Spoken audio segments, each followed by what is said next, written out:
Timothy James Lionel summoned NBC Prime to capture the footage of Calvary following our last visit in March 2022. I am a bit frustrated in the whole idea of we Catholics, because there are many Catholics on the island who can say, let us see what they can do to take care of Calvary.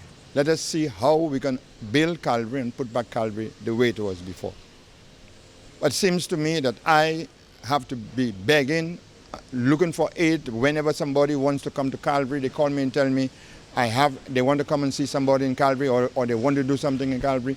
And when I tell them they cannot, because of the state of the place, they find that I shouldn't be telling them that. Calvary, a known location for worship to individuals of the Catholic faith, has become an eyesore for many after being occupied by vagrants and the homeless. According to Lionel, despite several appeals to upgrade the once sacred ground, nothing has been done. Lionel is one of the many members who are part of the group Knights of Columbus. I am not the only person that's in charge of Calvary. We have men called Knights of Columbus. For me, those men are jokers. Because if you are men of Knights of Columbus, your aim is to see and to help in upbuilding the faith.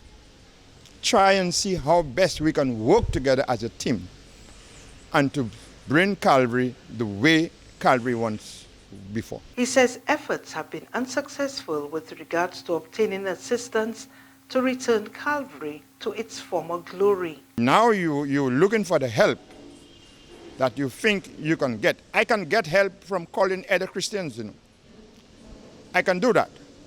But I feel we have enough Catholics who can come in and say, Tim, what can I do with Calvary? How can I assist with Calvary? And I will feel better in Catholics coming forward to say what I can do. If you look around, you'll see the state of the place.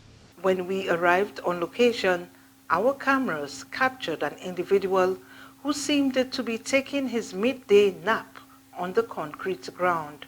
His personal belongings were not too far from where he slept. This trip marked NBC Prime's third visit to the Calvary. I wonder whether Catholics not feeling or they're not seeing and their heart not falling down like mine. Because it's a shame. The last time Cardinal Felix was there, I was determined to bring him because I told him I was not bringing him. And person told me yes, and when he came, he broke down. As Cardinal Felix broke down to see the place that he once left, to see the state of it now. So I am making the final appeal for Catholics to come forward and see how they can restore Calvary. According to the 2010 Population and Housing Census, Roman Catholics form 61.4% of St. Lucia's population.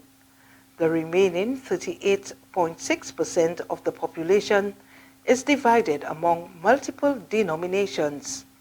Seventh-day Adventists form 10.4%, Pentecostals 8.8%, Evangelical Christians 2.2%, Baptists 2.1%, and Rastafarians 2%. Other groups together constituting less than 2% of the population include Anglicans, members of the Church of God, Jehovah's Witnesses, Methodists, Muslims, Hindus, and Baha'is. Nearly 6% of the population claims no religious affiliation. Unofficial estimates of the Muslim population, which is mainly Sunni, range from 150 to 400 individuals.